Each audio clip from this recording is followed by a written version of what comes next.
গত 12 ফেব্রুয়ারি বেলা 11টার দিকে প্রধান উপদেষ্টা ডক্টর মোহাম্মদ ইউনূস দেশি বিদেশি গণমাধ্যম কর্মীদের নিয়ে এবং সেই সাথে ছাত্রদের মধ্যে যারা উপদেষ্টা ছিলেন আসিফ নাহিদ, তারাও দেখতে গেছিলেন আয়নাঘর আয়নাঘর দেখতে গেছিলেন আর কি।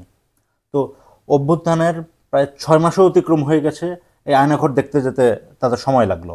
আর যেখানে আমরাও আশা করেছিলাম যে অভ্যুত্থান তো সফল হয়েছে 5ই আগস্ট, আমরাও তো আশা করেছিলাম যে এটা মানে কয়েকদিন পরেই হয়তোবা এগুলো সব দেখা মানে ইয়ে হয়ে যাবে, যাদের শাস্তি টাস্তি সব কিছুই হয়ে যাবে। এত সময় লাগলো এবং অনেকে বলছেন যে এই সময়ে, দীর্ঘ সময়ে অনেক প্রমাণ নাকি লোপাট করা হয়েছে, প্রমাণও লোপাট করা হয়েছে, অনেক কিছু সাফ করে দেওয়া হয়েছে আয়নাঘর থেকে। ঘরও তো ভাঙা হয়েছে, ঘর তো ভাঙা হয়েছে পর্যন্ত, যেটা আমরা জানছি জানছি এখন। হ্যাঁ, এত সময় লাগলো কেন, আপনি কি মনে করেন? এটা এখন কি বলবো, আয়নাঘরে এরা কি কেউ যায় নাই? ছাত্রদের কেউ আয়নাঘরে নেয়নি না। হ্যাঁ, এই যে আসিফকে তো নিয়েছিল। তাহলে তাদের তো অন্তত ইয়ে থাকা উচিত ছিল। প্রফেসর ইউনূসকে না হয় নেয়নি আয়নাঘরে, তার বুঝতে কষ্ট হতে পারে বা বুঝতে নাও পারতে পারেন।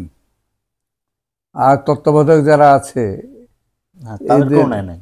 এদের তো নেয়নি আয়নাঘরে, আয়নাঘর কেন কোথাও নেয়নি।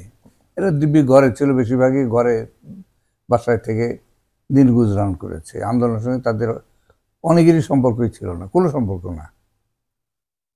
কারণ ইউনূস সাহেব তাদের ডেকেছেন, তাদের গুণাবলী বিচার করে ডেকেছেন, কিন্তু কথা হচ্ছে তা আন্দোলনের মানুষ না। না না, আর আয়নাঘরের সাফারিং কি জিনিস সেটাও তারা জানে না, এই জন্য কারো গরজ হয়নি। প্রফেসর ইউনূসের অন্তত এই গরজটা আরো আগে হওয়া উচিত ছিল, এবং ছাত্র যারা আছে তাদের বলা উচিত ছিল, এই জিনিসটা একটা চাপ তৈরি করা উচিত ছিল। এর মধ্যে তো অনেক প্রমাণ লোপাট হয়ে গেছে, নষ্ট হয়ে গেছে, নষ্ট করা হয়েছে। এগুলো তো আসছে, আলোচনায় তো আসছে, কাগজে আসছে, বিভিন্ন আলোচনায় উঠে আসছে বিষয়গুলো।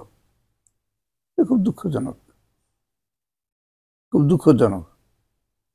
তবু ভালো, ভালো যে দেরিতে হলো, অনেক দেরিতে হলো বোধোদয় হয়েছে অন্তর্বর্তী সরকার প্রধানের এবং সেই সঙ্গে তার সঙ্গে যারা আছে তাদের।